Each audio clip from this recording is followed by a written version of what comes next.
যে আত্মীয় টাকা বেশি, দাওয়াত তাকে দেওয়া হয় স্পেশাল দাওয়াত।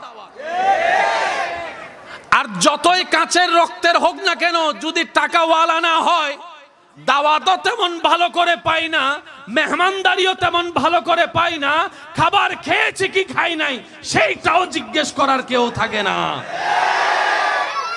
সম্পদ যদি একটু ভালো থাকে, বারবার এসে জিজ্ঞেস করবে, পায়েস খাবেন, একটু চা খাবেন, একটু একটু একটু চিনি কম দিয়ে চা এনে দিই, না ভাই আমার আর পেটে না না একটু খান না, একটু বসেন না, ওই রুমটার মধ্যে না একদম এসি আছে, আপনি ওখানে গিয়ে আরাম করুন। ওই দূরের আত্মীয়টা। আর যেটা কাছের আত্মীয়, সম্পদ তেমন নাই, পাশ দিয়ে গেলেও জিজ্ঞেস করে না, সে আশা নিয়ে বসে থাকে হয়তো আমাকে একটু জিজ্ঞেস করবে। আচ্ছা খাই না খাই, অন্তত জিজ্ঞেস তো একটু করুক, মনটা বড় হবে যেন আমার আত্মীয় আমাকে একটু জিজ্ঞেস করেছে। এই আশাটাও আশায়ের মধ্যে থেকে যায়, স্বপ্নটা স্বপ্নের মধ্যে থেকে যায়।